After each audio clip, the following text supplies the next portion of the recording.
Bonjour, bienvenue dans notre Facebook Live organisé par 60 millions de consommateurs et cybermalveillance.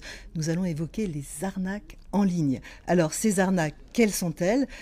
Comment les déjouer, s'en protéger, mais aussi comment agir quand on s'est fait attraper. Alors, pour répondre à vos questions, je suis avec monsieur Jean-Jacques Latour, alors, qui est directeur expertise cybersécurité chez cybermalveillance.gouv.fr.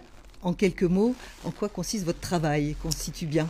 Alors, on a trois missions particulières à cybermalveillance.gouv.fr. La première, c'est d'observer la menace, c'est-à-dire savoir ce qui se passe, qu'est-ce qui va vraiment toucher les gens, pour alimenter nos deux autres missions, que sont la prévention, c'est-à-dire comment dire aux gens comment sont protégés, mais également, quand les gens tombent quand même dans les pièges qui leur sont tendus, que doivent-ils faire et comment peuvent-ils réagir pour limiter un maximum les effets de l'incident dont ils sont les victimes. Ok, donc nous sommes en octobre, on est en plein dans le mois cyber, donc justement pour sensibiliser les consommateurs aux risques encourus. Alors à cette occasion, vous avez commandé un sondage à la société Ipsos où on découvre des choses qui vont un peu à l'encontre des idées reçues. Par exemple, la toute première idée reçue, c'est se dire si on est bien informé, on est bien protégé. Or, si 85% des personnes interrogées disent faire des vérifications afin de bien vérifier avant d'acheter tout ça en ligne, 61% de ces mêmes personnes disent pourtant avoir été victimes au moins d'une cybermalveillance dans l'année. C'est énorme. Alors oui, c'est énorme, et puis ça déconstruit aussi toute une quantité d'idées reçues, en fait. Finalement, les Français disent adopter les bonnes pratiques de la cybersécurité, avoir de bons mots de passe, faire ses mises à jour, faire ses sauvegardes, etc. Être assez informés sur ces sujets de cybersécurité. Pourtant, il y a encore beaucoup de victimes. Victimes de piratage de comptes, victimes de faux conseillers bancaires, victimes de virus, etc. Et alors ça veut dire quoi en fait? Ça veut dire qu'il ne suffit pas d'avoir les bons gestes, les bons réflexes en termes de cybersécurité pour être exempt de toute menace. Comme si on disait, voilà, je respecte le code de la route, je mets bien ma ceinture de sécurité, donc je ne vais pas avoir d'accident. Bah si, on peut quand même avoir des accidents. Et là, ce que ça veut dire, c'est qu'il faut se tenir informé en permanence des nouvelles formes de cybercriminalité, parce que les cybercriminels se réinventent en permanence, pour être capable de les détecter et donc de savoir réagir quand elles se produisent. Alors aujourd'hui, c'est quoi les principales techniques employées par ces cybermalfaiteurs pour nous attraper? Alors, les principales menaces, ça va être bien entendu l'hameçonnage. Alors l'hameçonnage, c'est tous ces messages que vous pouvez recevoir par mail, par SMS, sur les réseaux sociaux, au travers des messageries instantanées, qui vont viser à essayer de vous faire quelque chose. Donner un mot de passe, donner votre numéro de carte bancaire, ou même cliquer sur un lien qui pourrait télécharger un virus sur votre appareil. L'objectif des cybercriminels va être à chaque fois d'essayer d'en tirer un profit. Qui que l'on soit et quoi que l'on pense, en fait, nos données ont énormément de valeur pour les cybercriminels parce que ça va permettre d'effectuer d'autres malveillances à des fins financières, comme les fraudes aux faux conseillers bancaires, qui vont leur permettre de récupérer un maximum d'argent à votre détriment. Ok. Alors on parlait d'idées reçues aussi. Dans votre sondage, on voit étonnamment que les jeunes sont très concernés pour se faire attraper par ces cybercriminels, alors qu'on a un peu tendance à croire que comme ils sont familiers d'Internet, des réseaux sociaux, qu'ils sont mieux informés. Pas du tout en fait. Alors pas du tout. Et en fait, ça démontre bien aussi que plus on est connecté, plus on risque des formes de cybermalveillance. Et on le voit au travers de cette enquête que nous avons réalisée avec Ipsos, que globalement, les populations les plus connectées sont également celles qui sont les plus victimes. Bien entendu, pour reprendre les métaphores, j'adore les métaphores, plus on conduit, plus on risque d'avoir un accident. En fait, c'est mathématique, quelque part. Voilà, donc en fait, les jeunes ne sont pas moins concernés, loin s'en faut, par rapport aux populations de plus de 55 ans, par exemple, qui sont peut-être moins connectées et peut-être aussi un peu plus vigilantes. Parce un que peu plus aguerries. chocotos. Voilà, exactement. Elles vont être un peu plus vigilantes quand quelque chose se passe qui n'est pas très normal, etc. Alors que les jeunes, on le voit bien, hein. Il suffit de se promener dans la rue pour voir tout le monde, les yeux rivés sur son téléphone, en action-réaction permanente. Ouais. On va vite et parfois trop vite. Ok. Et côté homme-femme, les femmes ou les hommes se font plus facilement hacker, pirater? Alors là aussi, effectivement, ce que démontre cette étude, c'est que les hommes ont tendance à être plus victimes de cybermalveillance que les femmes. Il y a 10 points de différence quand même, C'est énorme. c'est pas neutre. Et là aussi parce que peut-être que les femmes sont un peu plus méfiantes, un peu plus prudentes, et peut-être aussi un peu moins connectées que les hommes, mine de rien, quoi qu'on en pense. Les hommes vont par exemple, et on le voit sur des phénomènes comme par exemple le cyberharcèlement. Sur le cyberharcèlement, on a plus d'hommes que de femmes, et plutôt des jeunes que des anciens, évidemment, qui sont harcelés, pas qui harcèlent. Victimes de cyberharcèlement sur les réseaux sociaux, etc. Et chez les jeunes, en fait, ça va plutôt être les garçons, notamment au travers des plateformes de jeux en ligne, sur lesquelles on se retrouve avec des phénomènes de cyberharcèlement qui peuvent être assez importants. Ok. Alors, si on devait faire une sorte de top 3 des arnaques du moment, c'est quoi? Là, les gens qui nous écoutent en ce moment, il faut qu'ils fassent attention à quoi? Qu'est-ce qu'on pousse le plus souvent? Alors, l'hameçonnage, bien entendu, méfiez-vous de tous ces messages inattendus que vous allez recevoir, de ces offres trop belles pour être vraies, ou de ces messages anxiogènes qui vous disent il y a un problème de sécurité, il faut vite faire quelque chose, il y a un colis que je n'attends pas, qui rentre pas dans la boîte aux lettres, etc. Tout ça, c'est des choses auxquelles il faut faire très attention. Une autre forme d'arnaque, c'est le piratage de compte. Pour les cybercriminels, vos comptes de messagerie en particulier, mais également vos réseaux sociaux, sont des objets de prédation, parce que dedans, ils vont trouver plein d'informations qu'ils vont pouvoir revendre ou utiliser à votre détriment. Et puis, l'arnaque numéro 1, et qui a défrayé la chronique, puisque pour nous, entre 2022 et 2023, c'est en augmentation de 78%, et cette année, c'est encore en augmentation de 15% supplémentaire, c'est les fraudes aux faux conseils bancaires, c'est-à-dire ces appels que vous recevez de quelqu'un qui se présente du service antifraude de votre banque et qui vous alerte de mouvements frauduleux, des virements qui partent à l'étranger, etc. Et là, effectivement, il va essayer de vous manipuler pour vous faire réaliser un certain nombre d'actions qui vont lui permettre de prendre le contrôle de vos comptes bancaires et de les vider. Ok. Et alors, il y a une mesure qui a été prise, là, qui était au 1er octobre. Ça va nous protéger mieux, ça, de ces faux conseillers bancaires ou Alors, pas ça va du tout commencer à nous protéger mieux. Ça va commencer à nous protéger mieux parce qu'en fait, contrairement à ce qui a pu être dit dans les médias, la mesure n'est pas immédiate et sur tous les médias. Pour l'instant, ce qui est prévu par cette mesure, c'est qu'il ne soit plus possible d'usurper un numéro de fixe pour téléphoner à un autre numéro de fixe. Pour l'instant, c'est ce qui est fait. Vers les mobiles, puisque tout le monde aujourd'hui est plutôt sur son mobile que sur un fixe, ça va prendre encore quelques temps, quelques mois, et ça devrait arriver courant 2025. Voilà, donc ça va éviter effectivement, comme on l'avait évoqué, dans les fraudes aux faux conseillers bancaires, que les escrocs ne puissent vous appeler en utilisant le numéro de téléphone de votre banque, ce qui crédibilise d'autant plus leur arnaque. Donc oui, on peut usurper aujourd'hui le numéro de téléphone de la banque.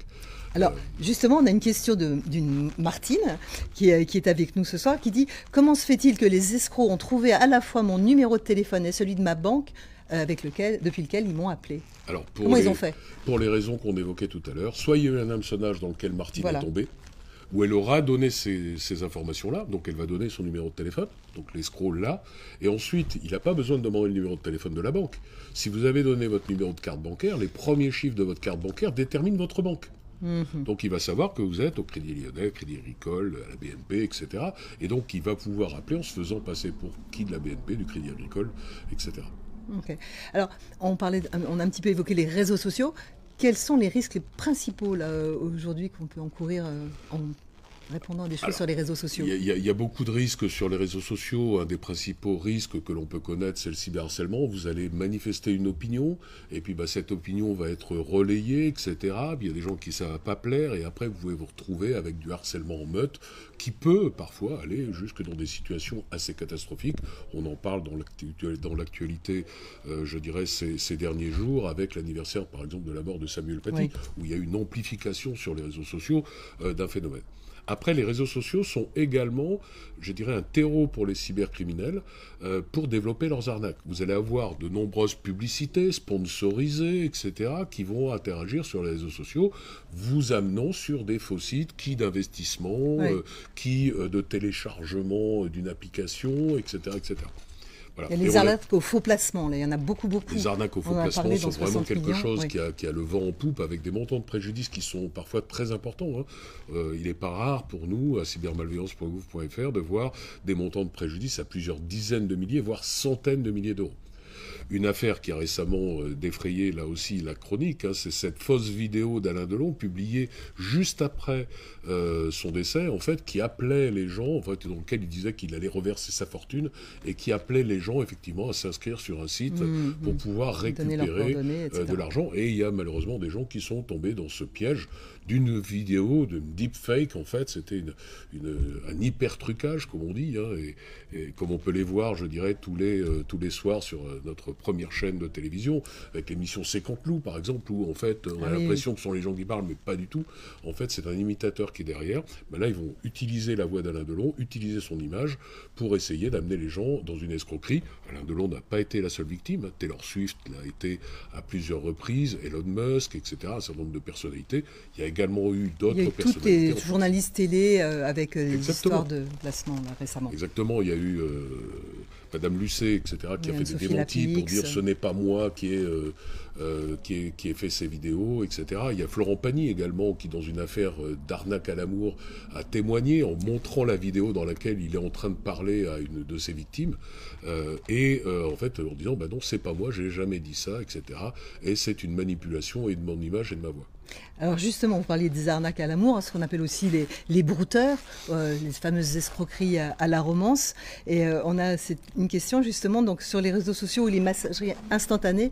Comment savoir si le profil est vrai ou faux? Qu'est-ce qu'on peut donner comme conseil Alors déjà, il faut s'intéresser un peu au profil. Il faut regarder globalement si ce profil a une activité. Nous, on le voit régulièrement, parce que même sur les postes de cybermalveillance, on voit des brouteurs qui essaient d'interagir avec nos usagers. Et donc, à chaque fois, moi, j'ai un peu la curiosité de regarder qui se cache derrière. Souvent des profils sur lesquels il n'y a pas de photos, pas d'amis, etc. Il vient d'être créé, parce que ces profils vont tomber assez rapidement. Après, il peut y avoir des profils un peu plus sophistiqués, un peu plus évolués, qui vont effectivement essayer d'avoir une communauté. Et ça, on commence à le voir de plus en plus. Alors là, on n'est pas dans le petit brouteur qui est dans Cybercafé en Afrique de l'Ouest, on est plutôt dans des mafias qui s'organisent pour faire de l'escroquerie à l'amour. Donc ils vont créer des profils avec des abonnés, avec des comptes, avec des publications pour rendre tout ça crédible. Là, prenez quelques photos de ce profil et puis faites une recherche sur votre moteur de recherche en disant est-ce que cette photo a déjà été publiée ? Et vous allez vous rendre compte qu'il y a de fortes chances que ce soit une photo réutilisée, qui a été utilisée avec différents noms, etc., dans différentes formes d'arnaque à l'amour. Ok, donc ça c'est une façon de se protéger. On a une autre question aussi. J'ai acheté sur un site internet qui s'est révélé être un faux site de vente. Comment ne pas tomber dans le panneau la prochaine fois? Où est-ce qu'on va regarder? Qu'est-ce qu'on va faire? Alors il y a toujours un certain nombre de vérifications à faire. Ces faux sites de vente parfois ont l'air plus attrayants et plus crédibles que les vrais sites. Parfois ils sont même mieux faits, donc faire très attention à ça. Toujours avant d'acheter, se renseigner un peu sur le site. Regardez s'il y a des avis. Qu'il y en ait, qu'il n'y en ait pas, c'est déjà une information. Si vous n'avez pas d'avis, c'est quand même bizarre. Un site de vente qui fait des super promotions, qui n'aurait aucun avis de consommateur, c'est quand même pour le moins étrange. Donc en fait, voilà, soyez très vigilants dans ces cas-là. Et puis, c'est les sites également qui vont avoir des avis très négatifs également, en disant moi je suis allé sur ce site, je me suis fait arnaquer. Et là, les moteurs de recherche et Internet est une grande force. Vous pouvez avoir des alertes des associations de consommateurs, etc., qui vont dire attention, ce site est frauduleux manifestement. Oui, mais alors il faut avoir quand même des warnings qui disent attention, il faut déjà être dans une position en disant est-ce que c'est vrai, est-ce que c'est faux. Je pense par exemple sur Facebook notamment, il y a beaucoup, et ça continue, de marques qui sont arrêtées et ils disent la marque Intel a été liquidée il y a quelques années, il y a encore des gros stocks à évacuer et à acheter. On vous propose d'acheter ça, mais ça comment on vérifie? Parce qu'on peut aller voir que c'est fermé depuis longtemps, pas longtemps. Alors peut-être ou peut-être pas. Déjà, il suffit de faire une recherche dans son moteur de recherche pour vérifier si l'information est vraie ou pas. Et puis derrière, de toute façon, ça va vous amener vers un site. C'est quoi ce site? Voilà. Parfois, ça peut être même l'usurpation d'un vrai site, qui peut être un site de grande enseigne, d'électroménager, etc. Voilà, c'est des sites miroirs, comme on dit. Donc, ils vont récupérer le site, etc. Mais ça, c'est plus compliqué à faire. Donc, ils vont sans doute, effectivement, faire leur propre site en vous disant, nous, on a racheté un stock à pas cher, etc., etc. Donc, voilà, on va vous vendre ça. Oui, mais c'est quoi ce site? d'où il sort ce site, est-ce qu'il a une existence, comment est-il connu, favorablement ou défavorablement. Il faut se fier beaucoup aux avis des autres consommateurs. Ça ne veut pas toujours dire grand-chose, des avis. Hein. Il peut y avoir des faux avis favorables ou de faux avis défavorables. Enfin, qu'en règle générale, tous les gens disent « attention, ce site est une arnaque », passez votre chemin. Tout à fait. Ok. Alors, Ludovic, victime d'une arnaque en ligne, je ne sais pas à quel service envoyer une plainte ou un signalement. Pour dénoncer ces arnaques, j'ai entendu parler de Thésée ou Pharos. C'est quoi exactement ? Alors, il existe toute une quantité de sites qui vous permettent de faire des démarches de signalement en ligne, voire de plainte, comme c'est le cas avec Thésée. J'aurais tendance à dire que pour ça, vous ne posez pas trop la question de savoir quel site fait quoi. Venez sur cybermalveillance.gouv.fr, voilà, on va chez vous. Parce qu'en fonction de ce qui vous arrive, on vous dira où il faut signaler. Donc, on va sur votre site, voilà. On va dans le petit onglet qui va bien, c'est lequel ? Alors, c'est je suis victime d'une cybermalveillance. Voilà. Là, vous décrivez, on va vous poser des questions pour comprendre ce qui vous arrive. Et là, on va vous donner les conseils. Alors, les conseils pour régler votre problème, etc. Qu'il faut vous adresser. On va vous donner les liens pour aller... Répondez à tout le monde. Pardon ? Vous répondez à tout le monde, quel que soit le type d'arnaque. Ça répond automatiquement et en ligne. On gère aujourd'hui plus de 50 formes de cybermalveillance différentes et on va orienter les gens sur le bon service. Prenons un exemple. La plateforme Pharos du ministère de l'Intérieur est faite pour signaler des contenus illicites sur Internet. Mais que ça. C'est pas fait pour déposer plainte, c'est pas fait...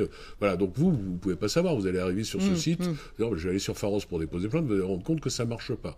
Thésée, ça va être sur les escroqueries sur Internet. Et un certain nombre d'entre elles. J'ai repéré un faux site, je vais là. Alors un faux site, ça serait plutôt Pharos pour le signaler. Okay. Voilà, donc vous allez vous poser trop de questions donc, quelque part. Donc vous ne les posez pas trop, vous dites voilà, j'ai un problème, je vais sur cybermalveillance, parce que notre mission à nous, en tant que portail, c'est d'orienter la victime vers le bon service en fonction de ce qui lui arrive. Et non pas de lui dire, tenez, voilà la liste des services, faites votre marché là-dedans, parce que ça serait incompréhensible pour la plupart des gens. Ok. Alors, j'ai Marina qui nous a dit « On nous demande de faire des signalements et de porter plainte sur Internet, mais peut-on le faire par téléphone ? Ce serait plus rassurant pour moi, justement, de pas aller sur Internet. » Alors, le problème de le faire par téléphone, c'est que ça nécessiterait effectivement d'avoir beaucoup d'agents, donc beaucoup d'impôts à payer pour pouvoir traiter tous ces signalements en ligne. Donc, le fait de pouvoir le faire en ligne, par Internet, effectivement, permet d'accumuler beaucoup plus d'informations. Et puis, il y a plein de gens qui ne veulent pas, je dirais, attendre au téléphone que quelqu'un décroche, etc., pour expliquer leurs choses. Ils préfèrent faire les démarches en ligne. Et c'est aussi un peu, il faut le dire, le sens de l'histoire. Ok. Mais déposer plainte ou faire un signalement, ça sert à quoi, en fait ? Alors, ça sert à plein de choses. À part évacuer votre... Ça sert à plein de choses. Ça sert à plein de choses. Ça sert effectivement derrière aux services de police et de gendarmerie, et même aux services judiciaires d'une manière générale, de prendre la conscience de la menace. Comme j'ai toujours tendance à dire, pas de signalement ou de plainte, pas d'enquête, pas de moyens, et donc les auteurs continuent à proliférer.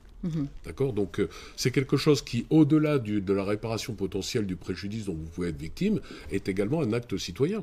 Je veux dire, on ne va pas consacrer des moyens au niveau de l'État à une menace qui serait considérée comme marginale. Je prends un exemple, vous recevez un SMS frauduleux de livraison de colis, on ne va pas envoyer le GIGN, le RAID et faire des démarches internationales. Par contre, s'il y a 1 million de personnes qui reçoivent ce genre de messages frauduleux, eh bien dans ce cas-là, effectivement, les pouvoirs publics vont être plus enclins à s'en emparer. Okay. Oui, ben justement, il y a un autre message aussi qui dit où on peut signaler les fausses pages Facebook. Ça va avec ce qu'on disait tout à l'heure. À Facebook ? Oui, à Facebook direct. Oui, mais alors, on a beaucoup fait ça à 60 millions de consommateurs. On en a signalé, notamment avec des problèmes de faux placements. C'est long à réagir, hein, quand ça réagit. Alors, il ne faut pas, dans ces cas-là, hésiter à entreprendre plusieurs recours. Nous, par rapport à ces annonces frauduleuses, notre premier conseil, c'est de dire signalez-le à la plateforme sur laquelle ça a pu être réalisé. Il n'y a pas que Facebook, on en parle beaucoup, mais on pourrait parler d'Instagram pour les plus jeunes générations, etc. On le voit également sur Twitter, enfin X aujourd'hui. Donc en fait, il y en a sur tous les réseaux sociaux. Il y en a même sur TikTok. Donc signalez-le à la plateforme. Les plateformes ont des dispositifs qui permettent de signaler les contenus frauduleux. Mais ne vous arrêtez pas là forcément. Voilà. Sur un contenu frauduleux, vous pouvez aussi signaler sur le site Pharos du ministère de l'Intérieur en disant voilà, là j'ai une communication frauduleuse, etc. Et là, effectivement, peut-être que les services d'enquête mettront la pression sur les plateformes pour qu'elles fassent le nécessaire. Vous savez, ces plateformes, elles sont mondiales, elles ne sont pas que la France à s'occuper, que derrière, il faut que chaque signalement soit analysé pour s'assurer que effectivement il s'agit bien d'une fraude. Et ce sont des milliards de signalements qu'ils reçoivent par jour. Mais ils sont vraiment traités, parce que j'ai cette question-là, c'est que deviennent les signalements réalisés? Sont-ils traités par la pression des fraudes, les forces de l'ordre? Et si oui, comment? Alors oui, ils vont être traités, ils vont être regardés. Bien sûr. Et s'il y en a beaucoup sur un sujet, effectivement, les services de police, de gendarmerie ou la répression des fraudes, quand il s'agit d'escroquerie commerciale, vont s'en emparer.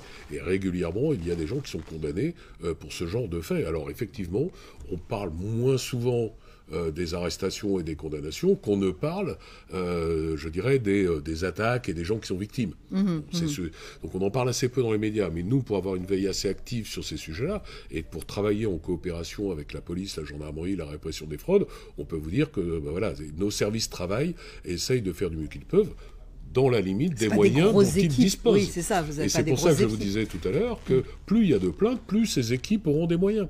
Prenons un exemple. Aujourd'hui, vous avez 5 magistrats en charge des affaires de cybercriminalité nationale qui ont été désignés. Il y a 4 ans de ça, il n'y en avait que 2. D'accord, pour gérer toutes les grandes affaires de cybercriminalité au niveau national. Aujourd'hui, ils sont passés à 5. Pourquoi ils sont passés de 2 à 5 ? Parce qu'il y a plus d'affaires à traiter. Parce qu'il y a eu plus d'affaires, qu'ils ont montré qu'ils obtenaient des résultats, ou qu'ils pouvaient obtenir des résultats avec les services d'enquête, et donc les moyens sont consentis. De l'intérêt citoyen, à plus d'un titre, de déposer plainte. Donc déposez plainte, si vous avez des soucis, déposez plainte, il faut vraiment, c'est très important, et signaler sur les plateformes, allez sur cybermalveillance, voyez à quoi ça correspond, et on y va. Alors on a un commentaire de Julien. Le problème, c'est quand la CAF et les mutuelles se font pirater et que nos données partent dans la nature. Faire gaffe au quotidien, ok, mais les entreprises, elles, que font-elles pour éviter tout ça? C'est à elles de protéger nos données personnelles. C'est plus un commentaire qu'une question. Voilà, c'est un commentaire que je ne sais pas comment on peut répondre. Mais comment on peut faire ça? Parce qu'on est nombreux à avoir reçu un message de notre mutuelle, par exemple, en disant « Attention, on s'est fait siphonner nos données. » Donc oui, on a eu quelques grosses affaires cette année, ce n'est pas les premières. Mais du coup, moi, ma mutuelle est concernée, je fais quoi? Gaffe. Voilà, il va falloir faire attention parce que ce n'est pas parce que quelqu'un va se présenter à vous par messagerie, par téléphone, etc., en vous disant « Bonjour, vous êtes bien Madame Untel, vous habitez bien à tel endroit, votre numéro de sécu, c'est bien ça, etc. » que pour autant il est qui il prétend être. Mais ça, c'est pas nouveau. En fait, il y a eu quelques grosses affaires cette année. On a parlé des mutuelles avec l'affaire via Demis Almeris en début d'année. On peut parler également de France Travail, qui a eu une grosse fuite de données. Il y a eu la CAF plus récemment, les caisses de retraite également qui se sont fait attaquer. Ça démontre quoi? Il ne faut pas croire que ces organismes sont laxistes sur la cybersécurité. Ils essayent de faire attention. Mais ils ne peuvent pas non plus construire des châteaux forts autour de chaque ordinateur. C'est compliqué. Alors on va dire, oui, mais moi, c'est quand même mes données qui sont dans la nature. Et ce que je peux tout à fait comprendre.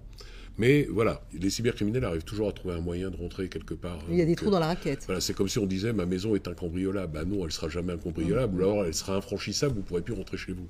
Donc voilà, donc, il faut voir ça aussi. Donc qu'il puisse y avoir des progrès à faire pour les gens qui gèrent des données personnelles, que ce soit les organismes publics comme privés.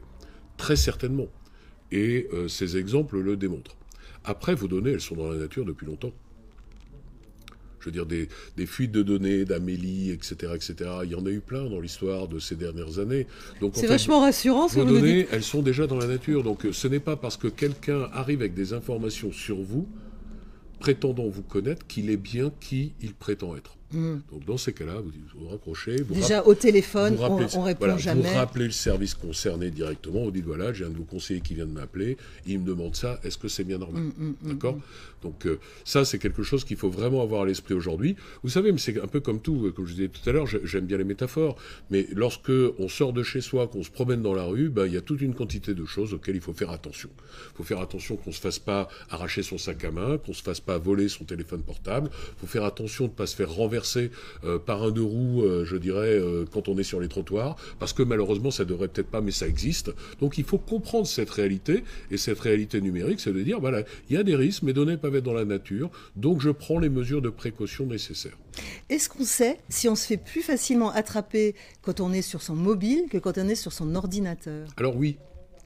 Oui, et pour un certain nombre de raisons, on a essayé d'analyser ça à cybermalveillance.gouv.fr. On voit que une augmentation du téléphone mobile comme cible des cybercriminels.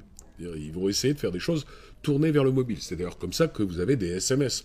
Je veux dire, il y a Maman, 5-6 ans... j'ai perdu mon portable, Voilà, voici mon nouveau numéro, il y a 5-6 ans de ça, on appelle-moi. voyait très peu d'arnaques par SMS. Aujourd'hui, je dirais, c'est quasiment tout est par SMS. Il reste encore un peu de mail, mais c'est surtout par SMS. Pourquoi ? Parce qu'on a un comportement un peu irraisonné et addictif avec notre téléphone. Sur notre téléphone, c'est un peu action-réaction. Je reçois un truc, je réponds. Ouais. Voilà, on ne fait pas attention.